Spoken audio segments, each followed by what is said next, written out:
Hi guys, welcome to Origin. Things are still unpredictable. This is a one-off. I don't know how much I'll get done today, but I'll upload what I do. I'm going to start by following up on my video on nationalism today because I think a few people got the wrong end of the stick.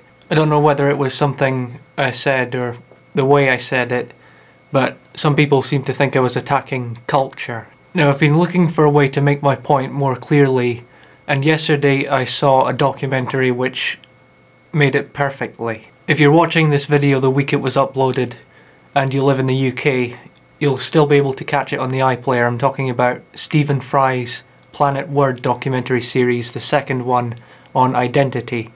Right at the end he gives this quote. I can't remember who he's quoting, but it goes something like this. "I'm a patriot, but not a nationalist." Now when people ask what I mean by that, I say patriotism is loving your country.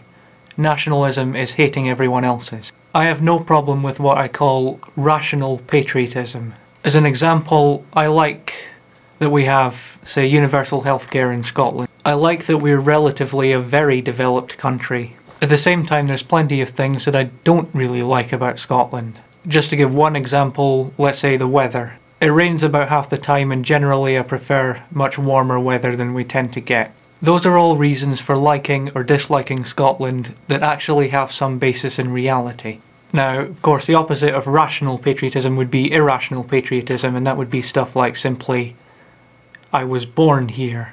But I can tolerate even that. What I can't tolerate is nationalism as it was described in Stephen Fry's quote. In other words, hating everyone else's country, or maybe not even hating, just generally viewing other people as being in some fundamental way different to you simply because they were born somewhere else, born on, the other side of some arbitrary line that separates your country from theirs. A lot of people, when they were arguing against my position on Scottish independence, they brought up the idea that they didn't like the British government telling us what to do.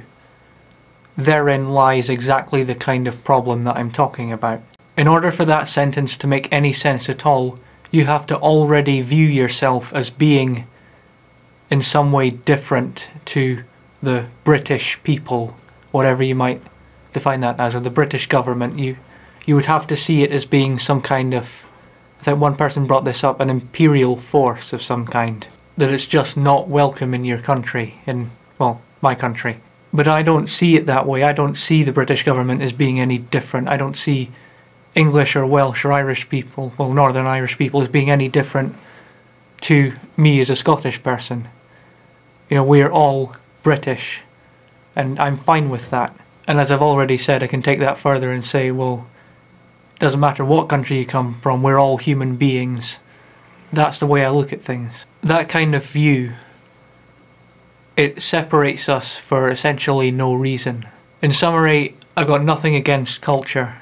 Culture contributes to the world, it contributes to, human society in very essential ways. And if you like your culture, if you have rational reasons to like your culture, then I have no complaint whatsoever against you. What I'm talking about is absolutely nothing more than simply viewing other people as being different simply because they don't come from the same arbitrary piece of land as you. And that's all I was getting at.